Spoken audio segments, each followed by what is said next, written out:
제가 또 최근에 성경 읽을 때 다니엘서를 좀 이렇게 읽으면서 지나갔기 때문에 다니엘에 대한 하나님 마음을 주셨는데 함께 그렇게 나누지 않기를 소망합니다. 네, 다니엘의 때는 나라가 멸망하고 성전은 회파되고 이스라엘 백성으로 하여금 하나님이 우리를 버리셨는가 하는 그런 절망 가운데서 정말 나라 없는 서러움과 많은 고난과 그런 역경 속에 특별히 이 바벨론이라는 나라로 많은 사람들이 포로로 끌려가고 그 가운데 살아가는 그런 가운데서 하나님 특별히 다니엘과 또 이 세 친구들 왕의 그런 청해를 얻게 하셔서 그 가운데서 하나님의 맡기신 그런 일들을 감당케 하셨습니다. 그러한 상황 속에서 우리가 이 말씀을 좀 대하게 되는데 이스라엘 백성들은 그렇죠. 나라가 멸망했을 때 왜 하나님 우리를 버리셨는가? 그런데요, 하나님의 이유가 있으셨죠. 나라가 온전하고 여전히 그러한 우리가 하나님의 선민이라는 그런 선민 의식 속에서 성전을 중심으로 이렇게 살아가고 있으면 여전히 하나님의 그런 뜻을 알지 못해서 우상을 섬기고 이방신들을 섬기고 또 하나님이 기뻐하시지 않는 많은 일들, 죄악들을 행하면서 그렇게 하나님 품을 떠나가서 완전히 그렇게 하나님 품 안에서 떨어져 나갈까봐 하나님께서는 은혜를 베푸셨어요. 은혜를 베푸셔서 그 가운데서 주님의 은혜를 구하도록 하나님께서 다윗의 그러한 때를 다시 회복시키시기를 고대하면서 이 땅에 오실 예수님을 메시아를 그리스도를 기다리게 하시는 그런 일들을 허락하셨는 줄 믿습니다. 언제든지 하나님은 남은 자들을 통해서 은혜를 베푸시는데 우리 삶도 마찬가지죠. 우리가 이 땅 가운데 살아가면서 주님 의지하고 살아가는 것. 그러나 세상 사람들은 세상대로 자기가 원하는 대로 자기가 좋아하는 대로 이렇게 살아가지만 결국에는 하나님 믿는 저와 여러분들을 하나님 계신 그곳에 천국에 들이시고 반드시 하나님 그곳에서 영생복락 누리면서 하나님과 동행하는 그런 삶을 허락하실 줄로 믿습니다. 네. 어쩌면 우리는 믿음 안에서 살아가야 되는데 그러나 믿는 저와 여러분들의 삶 속에도 여러 가지 환난과 어려움이 올 수 있죠. 그런 가운데서 하나님이 원하시는 것은 하나님을 다시 하나님께로 돌아오기를 원하시는 줄 믿습니다. 다시 하나님을 발견하기를 깨닫기를 하나님께로 나아오기를 원하시는 줄 믿습니다. 우리를 세상으로 향했던 우리의 시선을 하나님께로 고정해서 하나님의 뜻이 무엇인가를 발견하기를 원하시는 줄 믿습니다. 우리가 21일 동안 많은 간증의 이야기들을 들으면서 다 하나님께서는 이 고난 중에 하나님의 뜻을 알게 하셨다는 거예요. 고난 중에 하나님의 계획을 알게 하셨다는 거예요. 또 더 나아가서 고난 중에 우리에게 맡겨주신 사명을 발견하게 하셨다는 거죠. 우리의 삶 가운데. 그러면 우리가 동일합니다. 우리가 평안하고 안전할 때, 그럴 때에 우리가 하나님을 더 붙들어서 하나님의 영광을 드리고 나타내는 그런 삶을 살아야 되는데 우리가 그러지 못하니까 자꾸 어려움을 주시잖아요. 그럼 어떻게 해야 됩니까? 우리가 평안할 때, 모든 것을 하나님께서 역사하셔서 복을 주셨을 때 그때 하나님의 사명을 붙들어야 돼요. 근데 그러기 위해서는 우리가 날마다 하나님 만나야 되는데 어떻게 만나요? 하나님 말씀을 늘 가까이 하시는 저와 여러분 되시길 소망합니다. 그래서 하나님의 말씀이 생명이에요. 하나님 말씀이 사는 방법이에요. 하나님 말씀을 늘 가까이 할 때 어려움은 하나님 허락하시지 않으시고 사명을 감당하도록 능력과 지혜와 부귀와 영광을 하나님 더하시는 줄 믿습니다. 좋은 귀한 자리를 하나님 높이시는 줄 믿습니다. 그래서 우리는요, 성경에도 매를 순임하자라고 그런 말이 있잖아요. 빨리 깨닫고 주님께로 돌아와서 맡겨진 그 사명합니다. 우리는 우리에게 주신 소명과 사명이 있잖아요. 나를 부르신 그 뜻이 무엇인가? 내게 주신 소명을 우리가 감당하고 또 더 나아가서 내가 이 땅에서 감당해야 될 목적, 그 하나님의 나를 이 땅에 두신 목적, 내 인생의 목적, 그 목적을 깨달아서 그 일을 감당하시는 저와 여러분 되시길 소망합니다. 이런 그런 나라가 멸망한 이런 절망 가운데서 이 다니엘과 세 친구들을 하나님께서 부르셨는데요. 첫 번째로 우리 보면 소년 다니엘과 세 친구들은 하나님만 섬기기로 뜻을 정하였습니다. 뜻을 정하였는 줄 믿습니다. 아멘. 저와 여러분도 뜻을 정하시기를 주님의 이름으로 축복합니다. 아멘. 밑에 보면 이름 네 사람의 이름이 나오잖아요. 다니엘과 하냐냐와 미사엘과 아사랴. 그들에게 각각 또 이 바벨론식 이름을 더해 주셨죠. 다니엘은 벨드사살, 사드락, 메삭, 아벳느고라는 이름들을 또 더해 주셨는데, 우리 다니엘 1장 4절 말씀 한번 보겠습니다. 우리 같이 읽겠습니다. 곧 흠이 없고 아름다우며 모든 재주를 통달하며 지식이 구비하여 학문에 익숙하여 왕궁에 모실 만한 소년을 데려오게 하였고 그들에게 갈대아 사람의 학문과 방언을 가르치게 하였고. 참 이 바벨론이라는 나라, 바빌론 여러 가지 이름으로 하는데 이제 성경에는 바벨론 기록되어져 있는 이 바빌론, 이 나라는 참 대제국을 이뤘죠. 지중해 연안의 많은 나라들과 또 인도에 가까운 그 거대한 이제 영토를 다스리게 되는데, 참 이전에 있었던 제국 아수르하고는 차원이 다르게 이러한 정책을 펼치는 거예요. 모든 각 나라의 문화와 또 종교와 그 모든 것을 인정하고, 그리고 그러한 것들을 그렇게 그러한 것들을 인정하면서 통치하고 다스리는 이러한 방법들을 선택했다는 거예요. 오늘 다니엘서 1장 4절에도 보니까 비록 작은 나라이고 그리고 연약하게 포로로 잡아온 그러한 민족이라 할지라도 그 가운데서 쓸만한 사람이 있으면 다 등용해가지고 나라 일을 맡기겠다 하는 거죠.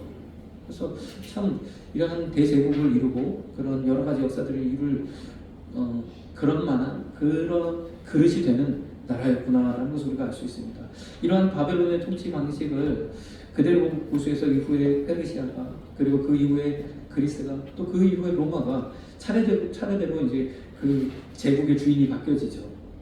그 로마가 통치하는 이 시대에 주님께서 유대라는 나라를 잠시 동안 독립국으로 그렇게 허락하시고 그 땅에 예수 그리스도를 보내시잖아요. 그러면서 이 로마가 남겨주신 문화유산과 여러 가지는 지금도 정말 유효한 것들이 많은데, 우리가 아는 이런 법 질서 체계도 로마법으로부터 시작해서 그 이후에 자연법 사상과 모든 이런 법치주의가 함께 결합되면서 지금의 그런 이러한 법을 제도로 정착이 되어졌잖아요. 이러한 제도들이 아직도 많은 이제 로마 시대에 있었던 그런 행정 그런 절차들도 지금도 많이 유효한 것들이 많이 있습니다. 그래서 로마는 지금도 연구하는 사람들이 엄청나게 많을 정도로 로마가 남긴 모든 길은 로마로 통한다.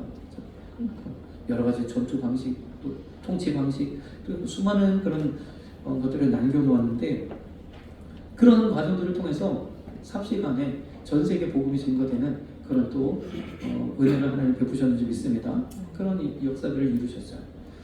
지금 우리가 살고 있는 이런 대한민국, 우리의 이런 정치제도, 이것도 다 로마에서 온 거잖아요. 로마의 공화정을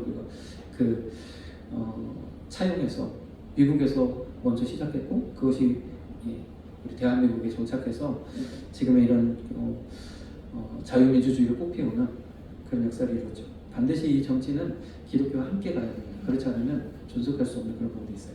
어쨌든 이런 이제 역사의 주관자는 하나님이시라는 거예요. 바벨론이라는 나라를 하나님 세우셨는데, 우리가 세속 역사 가운데서는 여러 가지 이유와 그 나라 가운데서 이런 일들 속에서 하나님 한 인물들을 세우시고 그들을 통해서 세계를 정복하는 그런 일들을 이루셨어요.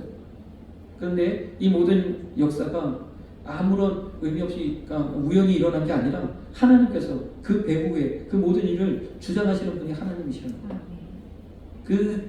그 증거가 무엇이냐? 이 느부갓네살의 왕에게 주셨던 꿈을 통해서 말씀하셨잖아요. 그대로 그 이후에 역사가 진행되어지는 것을 볼 수 있습니다. 그래서 바벨론이라는 나라는 이렇게 관용의 정치, 페르시아도 마찬가지예요.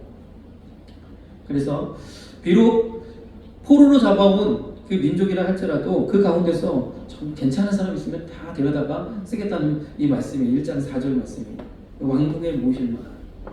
그래서 이 다니엘과 또 이 세 친구는 청소년 시기에 이 왕궁으로부터 이 발탁이 돼서 여러 가지 특혜를 누리면서 교육을 받으면서 또 이후에 그런 이제 국가의 많은 일들을 운영할 수 있는 그러한 위치로 올라가게 되는 그러한 은혜를 받은 사람들이죠. 그런데 참 중요한 것은 오늘 본문 말씀에도 우리가 읽었던 것처럼 1장 8절 말씀입니다. 우리 같이 읽겠습니다. 다니엘은 뜻을 정하여 왕의 진미와 그의 마시는 포도주로 자기를 더럽히지 아니하리라 하고 자기를 더럽히지 않게 하기를 환관장에게 구하니. 야, 참 정말 큰 은혜입니다. 바벨론으로 포로로 붙잡혀가서 거기서 참 여러 가지 서러움을 받고 안타까운 삶을 살게 될 텐데 이런 정책적인 특혜를 얻어서 왕궁에 나아가서 그곳에서 많은 이제 좋은 이런 대접을 받게 되는 거죠. 특별히 앞으로 나라의 큰 일들을 감당해야 될 그러한 사람들이니까 왕이 특별히 아주 좋은 것들로 그에게 대접하도록 이렇게 명령을 내린 거죠.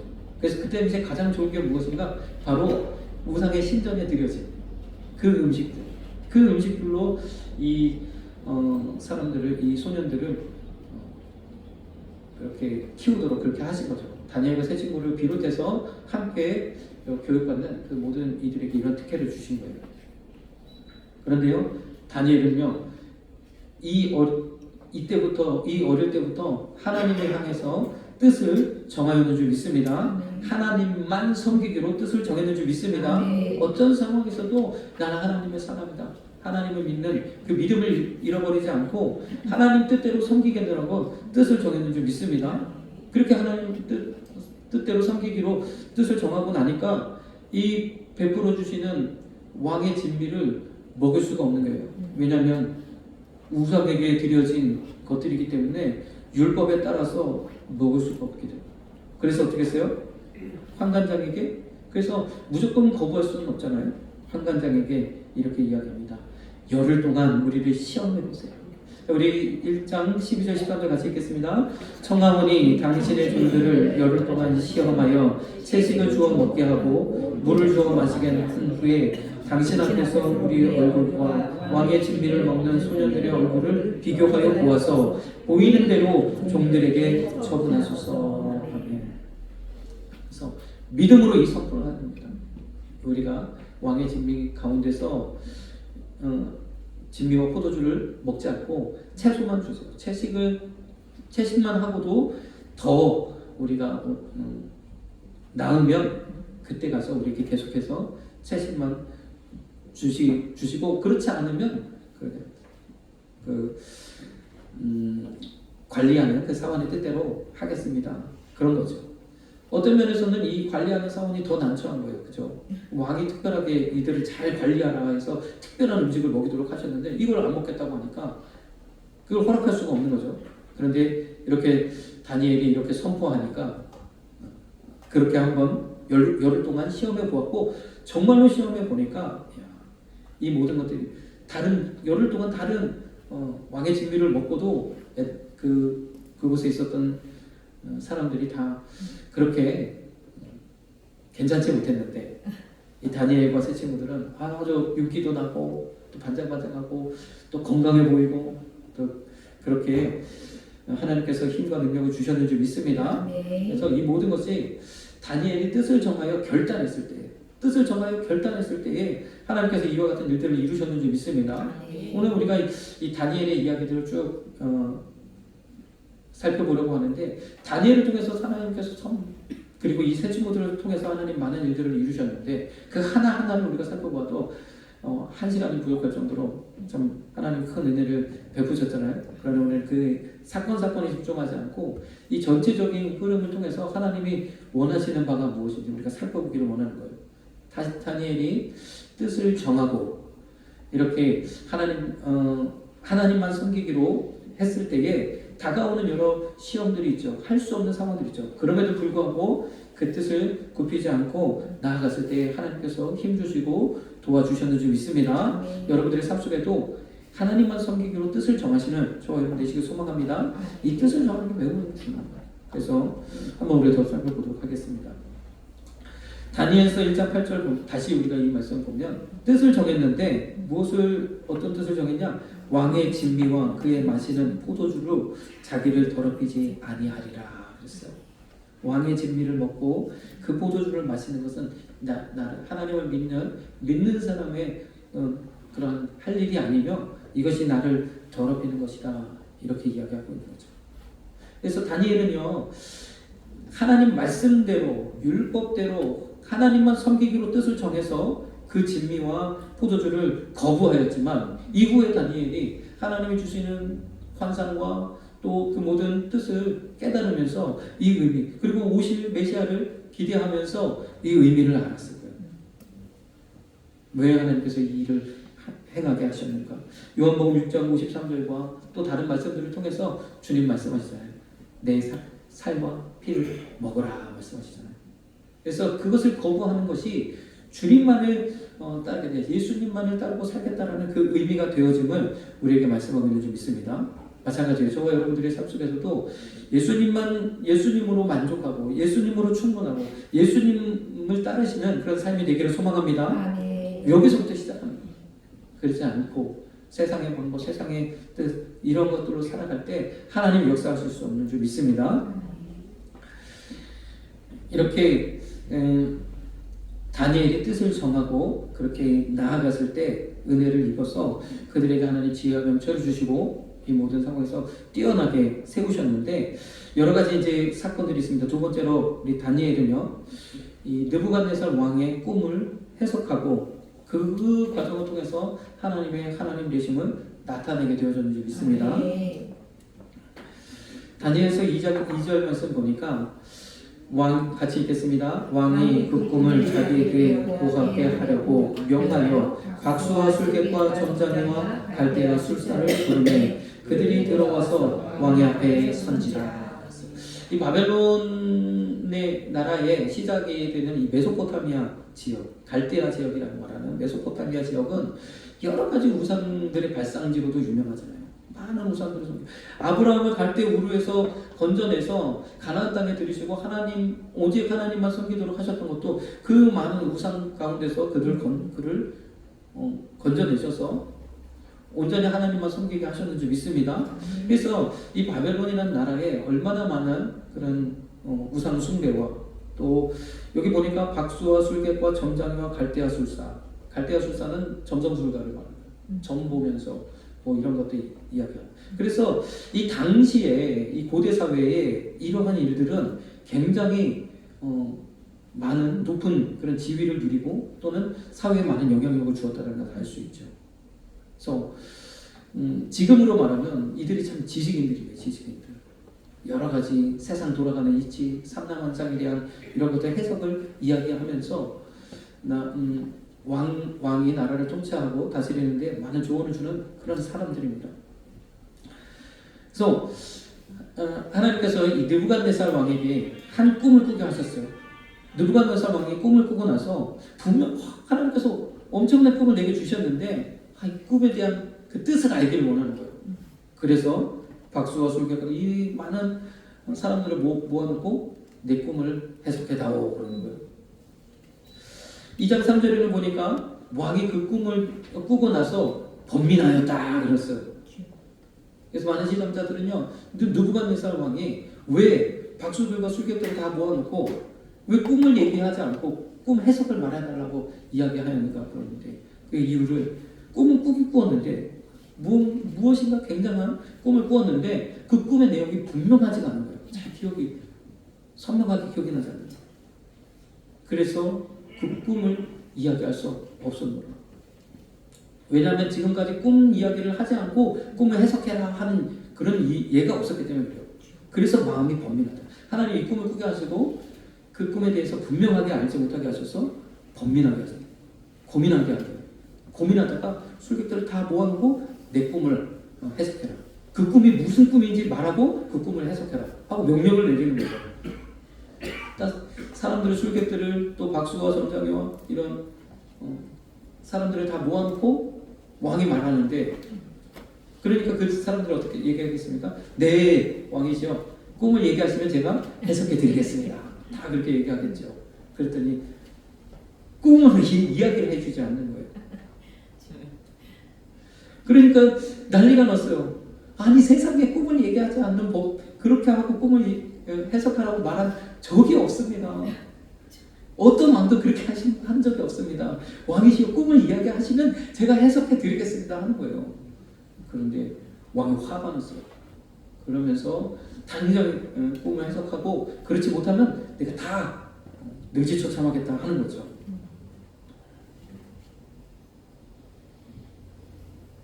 10절에 보니까 세상에는 왕의 그 일을 보일 자가 하나도 없다. 이렇게 고백하는 거예요. 그러면서 이제 큰일 났습니다.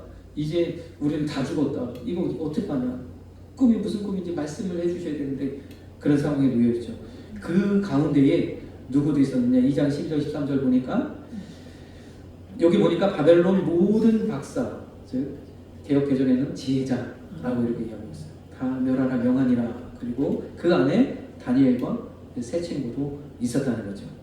하나님께 다니엘이 하나님께 기도하니 하나님께서 그 느부갓네살의 꿈을 그대로 보여주셨고 그 해석도 알게 하셨는 줄 믿습니다. 네. 그리고 나서 하나님께 찬양을 드리고 느부갓네살에게 급히 달려가서 그 모든 것을 이야기하게 되는 이 과정을 통해서 하나님은 어떤 일을 이루시길 원하십니다.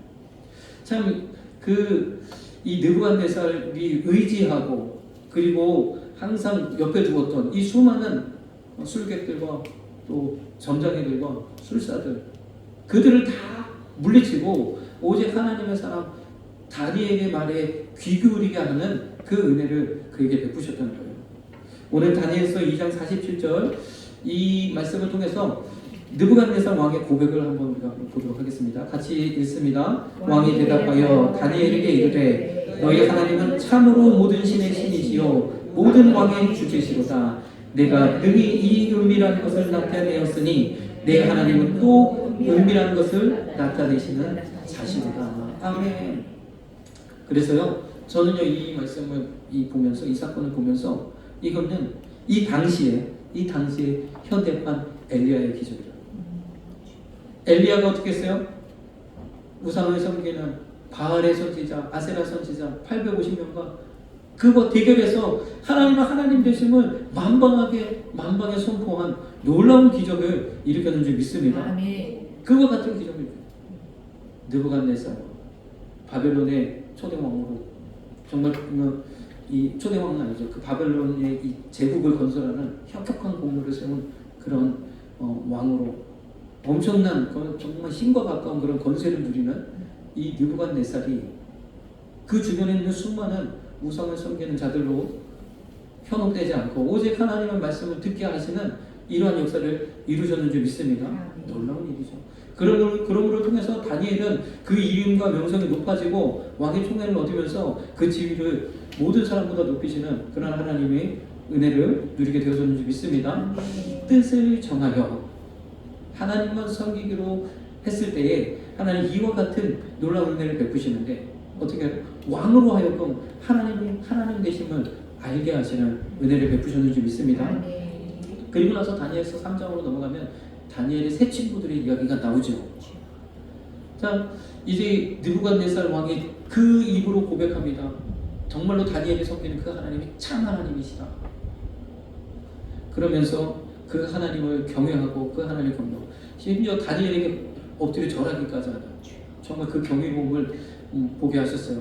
그리고 나서 이 느부갓네살 왕이요, 그 보여주신 그 금신상, 그 꿈에 본 그 금신상 너무 왜냐면 금과 같은 그 머리는 바로 우리 느부갓네살 왕이십니다. 그 말에 얼마나 참 기뻤는지 큰 금신상을 하나 세워가지고 다 시간이 되고 음악 소리가 나고 또 시간이 되면 그 금신상에 절하도록 이렇게 만든 거예요. 다니엘서 3장 1절 같이 읽습니다. 느부갓네살 왕이 금으로 신상을 만들었으니 고는 60규빗이요 관은 6규빗이라 그것을 바벨론 도의 두라 평지에 세웠더라. 왕이 이와 같은 일을 하는 거예요. 큰일 났습니다. 다니엘을 비롯한 세 친구들은요 하나님 말씀대로 하나님만 섬기기로 작정했는데 우상을 섬기지 말라 하는 이러한 십계명의 말씀도 있는 것처럼 그 신상 앞에 절할 수 없는 그러한 처지에 놓여있죠. 그래서 모든 사람들이 다 그 신상에 절하는데 이 세 친구 다니엘을 포함한 세 친구는 절하지 않는 거예요. 이 세 친구가 딱 그래서 걸려서 고발돼서 왕 앞에 섭니다. 왕이 묻습니다. 그 신상에 왜 전하지 않았느냐? 너희들이 짐짓 일부러 그렇게 한 것이냐? 만약에 그렇지 않으면 모르고 한 것이면 내가 봐줄 텐데 한 것이냐 하고 이야기를 하는 거예요. 그러면 이 다니엘의 세 친구 사드락 메삭 아벳느고는 이야기합니다. 저희는 이 신상에 절할 수 없습니다. 이 신상에 절할 수 없습니다. 우리는 오직 하나님만 섬기며 하나님 앞에만 예배하고 하나님만 경배합니다. 왕이 화가 났어요. 그래서 이 세 친구를 어떻게 하라고요? 풀무불에다 넣어라. 풀무불에 절하지 않는 자는 풀무불에 넣는 이 사형을 법으로 정했는데 화가 나니까 풀무불을 7배나 뜨겁게 해요. 7배나 뜨겁게 해서 그 풀무불 가운데 이들을 집어넣고자 하는데 그때 유명한 고백을 하잖아요. 왕이여 우리는 그 금신상에 절할 수 없습니다. 하나님께서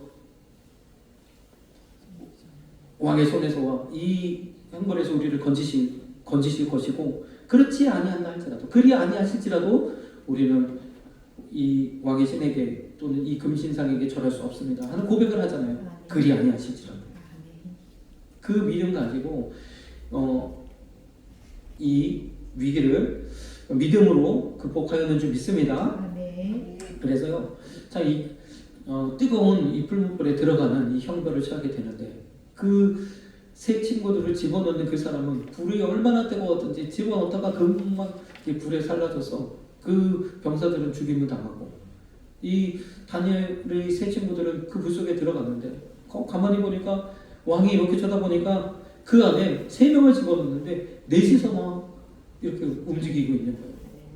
그러면서 죽지도 않고 불에 태워지지도 않고 놀라운 기적이 일어났어요.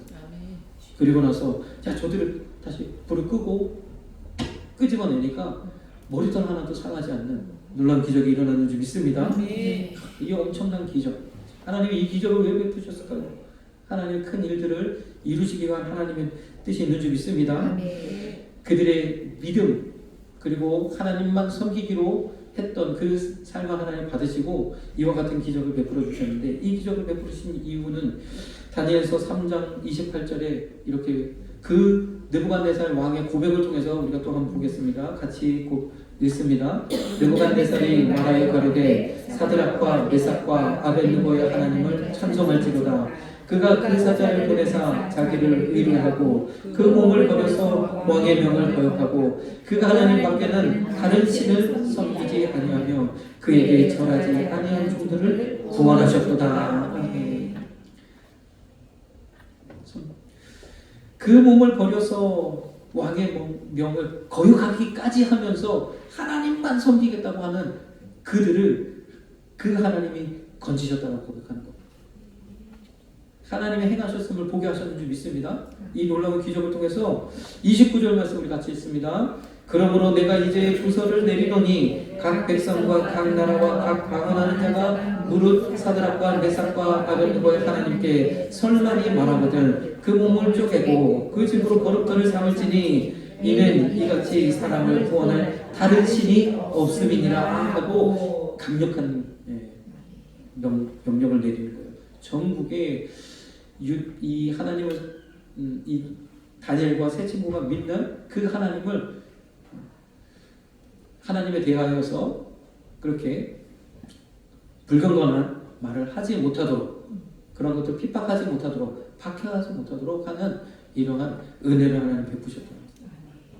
그래서 처음에 이 다니엘을 통해서 그 꿈을 알지 못하던 그 꿈도 알게 하셨고 그 꿈을 해석하게 하신 그 일을 통해서 느부갓네살이 하나님을 온전히 그 말씀에 귀 기울일 수 있도록 하나님이 참 하나님인 것을 알게 하시도록 그렇게 하나님이 역사하셨고 이제는 어떻게 했어요?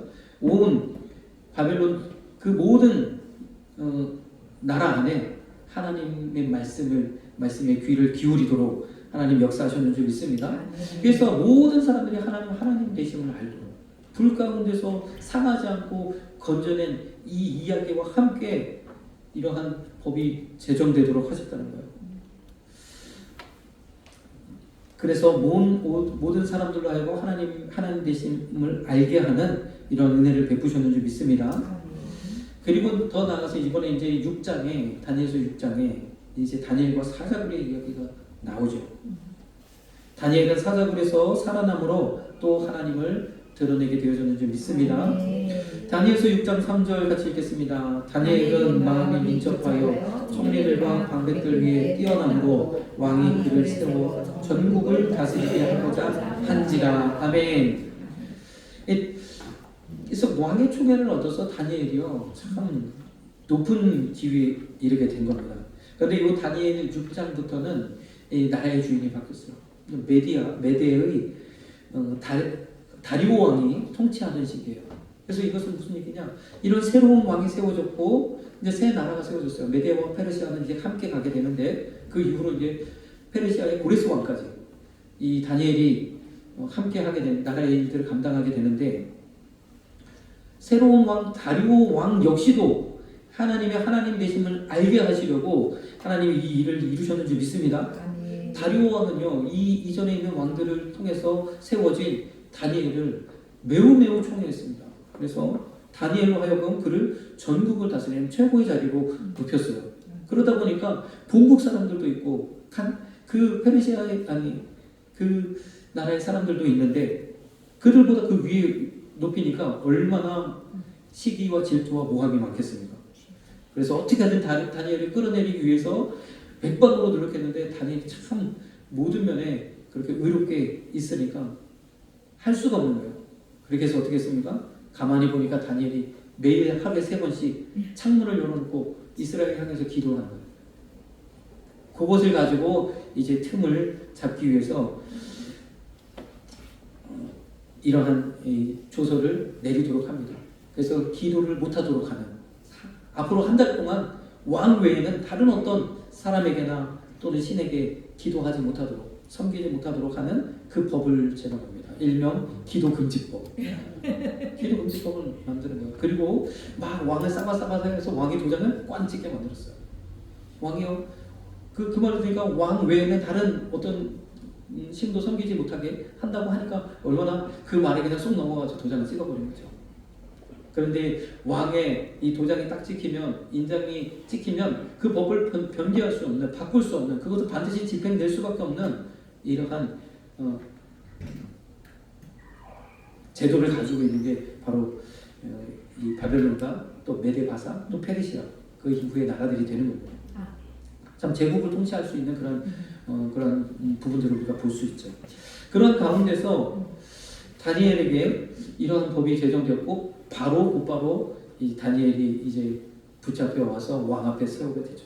왕이 그 자리에서 이것이 다니엘을 붙잡기 위한, 이 다니엘을 끌어내리기 위한 법이었구나 깨닫고요. 어떻게 하든지 다니엘을 살리고자 했는데 그 방백들이 왕이요 도장 찍힌 거 이거 물릴 수 없습니다. 할 수 없이 그냥 백방으로 노력했지만 할 수 없이 다니엘을 내어주게 됩니다. 그래서 다니엘이요 사자굴에 들어가는 형에 처하게 되죠. 그 전에 다니엘이 이 붙잡히게 되는 이유가 뭡니까? 다니엘은요 처음부터 하나님만 섬기기로 뜻을 정했는데 이전부터 행했던 그 기도 금지법이 제정됐다고 기도를 안 할 수 없다는 뜻을 정하여서 다시 계속해서 창문을 열어놓고 기도하기 시작합니다. 하나님께. 다니엘서 6장 10절이죠. 다니엘이 이 조서에 어인이 찍힌 것을 알고도 자기 집에 돌아가서는 그 방에 예루살렘으로 향하여 열린 창에서 전에 행하던 대로 하루 3번씩 무릎을 꿇고 기도하며 그 하나님께 감사하였더라. 이 한 문장에 얼마나 많은 다니엘의 신앙 고백이 들어있는지 모릅니다. 네. 그래서 참 이 한 말씀 가지고도 우리가 많은 시간들을 이야기할 수 있겠지만 오늘은 좀 넘어가고요 이야기하겠습니다. 14절에는 이 왕이 건져내려고 힘을 썼지만 할 수 없었고요. 결국에는 사자굴에 들어가게 됩니다. 그런데 하나님이 놀라운 역사를 이루셨죠. 또 기적을 베푸셨습니다. 천사들을 보내셔 사자의 입을 봉하셨다는 거예요. 그래서 사자들이요, 그 배고픈 사자들이 다니엘을 보고 다니엘을 먹이로 보지 않는 거죠. 그래서 우리가 금요일날 공부하는 그 교재에는 이 사자굴이 천사굴이 되었다. 얼마나 멋집니까? 하나님께서 역전의 역사를 이루셨는지 믿습니다. 그러면서 다니엘이 고백한 게 뭐예요? 이로써 하나님께서 나의 의로움을 증명하셨다. 그렇게 다니엘을 엮어 넣으려고 했던 그 다니엘이 참수한 그 모든 사람들을 다 끌어다가 이 사자굴에 대신 넣어버리고 다니엘은 하나님이 그를 높이셨는지 믿습니다. 그러면서 다니엘서 6장 26절 이 다리오 왕의 고백을 또 한번 보겠습니다. 내가 이제 조서를 내리노라. 내 나라 관할 아래, 같이 읽겠습니다. 내 나라 관할 아래에 있는 사람들은 다 다니엘이 하나님 앞에서 떨며 두려워할지니 그는 사시는 하나님이요 영원히 변치 않으실 자시며 그 나라는 망하지 아니할 것이요 그 권세는 무궁할 것이요. 이 사자굴에서 건져내는 살아나는 이 기적의 사건을 통해서 하나님 되시고 다시 한번 다리오 왕을 통해서 전국에 선포되어지는 역사를 이루셨는지 믿습니다. 27절 같이 있습니다. 그는 구원도 하시며 건져내기도 하시며 하늘에서든지 땅에서든지 이적과 기사를 행하시는 자로서 다니엘을 구원하여 사자의 입에서 벗어나게 하셨습니다. 하였더라. 아멘. 하나님께서 이 기적을 베푸신 이유는 이 엄청난 상상할 수 없는 초월적인 초자연적인 기적을 베푸신 이유는 이와 같은 역사를 정말 이 흑암의 어둠 가운데 있는 이 왕들과 그 나라 백성들 가운데 하나님의 하나님 되심을 드러내기 위한 이러한 기적의 은혜를 베푸셨는지 믿습니다. 우리 삶 속에도 마찬가지예요. 우리에게 하나님 은혜를 베푸시고 기적의 은혜를 베푸시는 것은 하나님 되심을 드러내기 위함입니다. 우리가 언제든지 하나님의 하나님 되심을 드러내는 저와 여러분 되시길 소망합니다.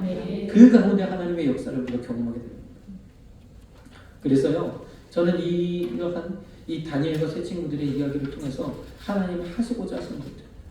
이스라엘 백성들이 나라가 멸망했어요. 이제 나는 우리를 버리셨는가 했으나 그 민족 가운데 하나님의 역사들을 이루셔서 다시금 성전이 재건되게 하시고 유대 공동체가 다시 회복되게 하시고 나라가 잠시 독립국의 지위를 유지하면서 예수 그리스도를 이 땅에 보내시는 놀라운 역사의 일을 진행하시는 줄 믿습니다. 그래서 6장 마지막 절까지 이제 다니엘서 6장까지가 이 이야기들이 쫙 진행돼서 성경을 통독하실 때 보면 재밌는 이제 그 자리죠. 그 이후에는 이제 여러 가지 이제 예언의 말씀과 이후에 이루어질 일들에 대한 말씀이 조금 이제 어려워지기 시작합니다. 그리고 이후에 이제 선지서도 마찬가지로 에스겔서. 그런데 이 다니엘서 6장에 이렇게 고백하고 있어요. 이 다니엘이 다리오 왕의 시대와 바사 사람 고레스 왕의 시대에 형통하였더라.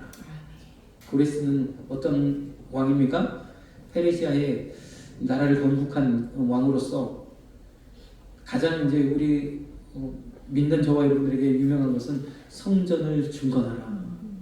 이스라엘 백성 포로로 붙잡던 자들 중에 원하는 자는 다 고향으로 돌아가서 그곳에서 하나님의 거룩한 성전을 중건토록 하라. 그 필요한 모든 것을 왕궁 창고에서 다 주도록 하겠다는 중건령을 내려요. 지금 고레스의 실린더라고 말하는 그 점토판에 다 그대로 기록되어져 있잖아요. 이 성전 중건령을 내리는데 역사학자들은 많은 사람들이 이야기합니다. 이 세상 정복 역사 중에 포로들을 다시 돌아가서 그곳에서 성을 건축하려 한 적은 없었다는 거예요. 기적 같은 일이에요. 이것 자체가 기적 같은 일이에요. 그런데 하나님이 이 일을 이루게 하시려고 이 다니엘과 세 친구들 통해서 이 작업을 하셨다는 것을 우리가 알 수 있어요. 저도 그랬습니다. 어떻게 이런 일이 일어날 수 있었을까? 그러나요, 느부갓네살부터 그리고 메대의 다리오 왕, 그리고 고레스 왕, 또 고레스 왕 이후에 우리가 흔히 아는 다리우스라고 하는 다리오 왕, 이 페르시아의 다리오 왕, 그 왕들을 통해서 성전이 재건되는 그런 역사를 하나님 이루셨는지 믿습니다. 하나님께서 이 모든 일을 주관하십니다. 우리의 인생도 마찬가지입니다. 하나님께서 우리의 인생을 통해서 하나님의 뜻을 나타내시려고 이 모든 일들을 이루시는 줄 믿습니다. 네. 중요한 건 무엇이다?